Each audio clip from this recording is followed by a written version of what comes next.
these properties of real numbers that you need to be familiar with. So what you're going to be asked to do is to take a list of them and identify which of these properties is illustrated by a given statement. So the properties that you need to be familiar with are the associative property. The associative property can be for addition or multiplication, and it looks like the following.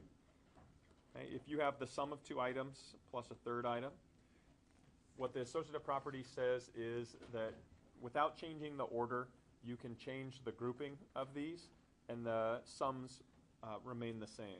So the sum of A plus B, that whole thing plus C, is equivalent to A plus the sum of B and C together. And so what this might look like in terms of a problem, you would likely do this with some mental calculations. If you had something like 15 plus 7, all plus 13, if you were to mentally reorder or regroup these, so you still have the 15, 7, and 13, so the order of the terms doesn't change, but if you were to regroup them and think of 7 and 13 together make 20, and then 20 plus 15 is 35, it just makes it an easier calculation to perform. Okay, so this is the associative property of addition. You might also see this using multiplication. Same idea. The product of A and B times C is no different than A times the product of B and C. So once again, you see the order doesn't change, just the way the grouping symbols are arranged changes. Once again, this might be something that you can that you would naturally do if you were multiplying 15 times or 17 times 5 all times 2.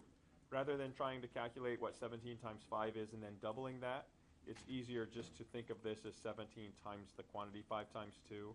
Just makes it an easier calculation. 5 times 2 is 10, times 17 is 170. And so this would be, again, your associative property. No order change, just the way that they're grouped changes. Okay. Commutative property, on the other hand, has the order change. So in commutative property, you have something like A plus B, but when you switch the order is equivalent to B plus A. They're still equivalent to each other, but here the order's been changed.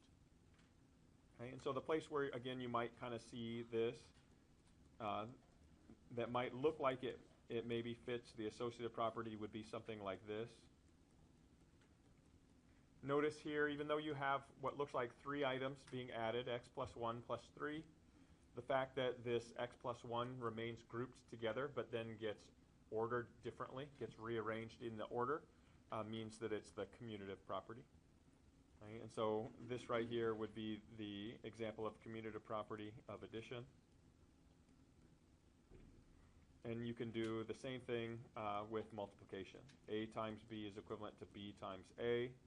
And a model of that would be the quantity 3x times y gives you the same value as when you multiply y times 3x.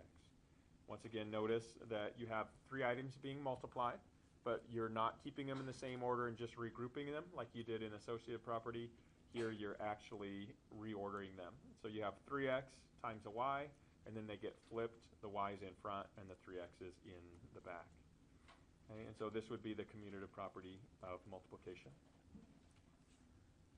All right, in addition to these properties, you also have some other properties that come in pairs. I'll start with the inverse property.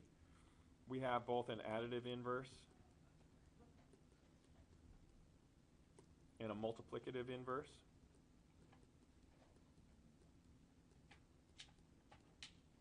Okay, the additive inverse is another way to say an opposite.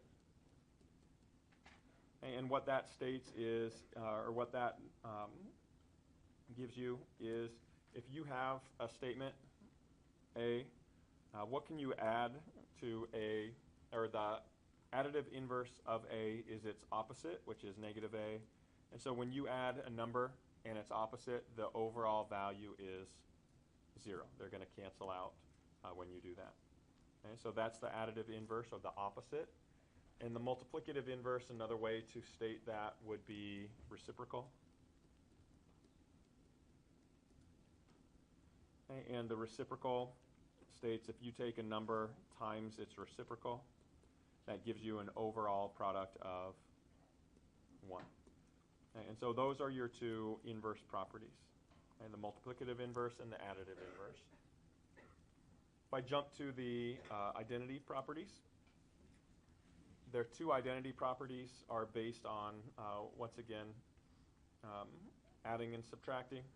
If you take a value, what would you have to add to a value so that it maintains its same identity? 0. So this is the identity property of addition.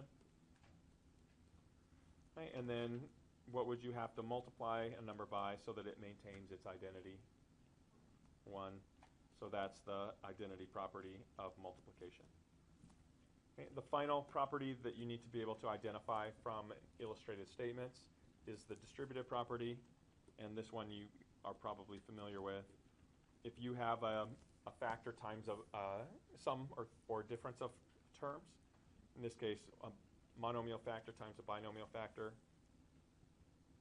what you can do is distribute your multiplication of that first term, a, through each of the remaining terms. And so you would get a times b plus a times c when you apply the distributive property. The distributive property can work in two ways. It can be used from a set of factors into a set of terms. That would be called expanding or multiplying it out. It can also be done in the other direction, which would be removing common factors.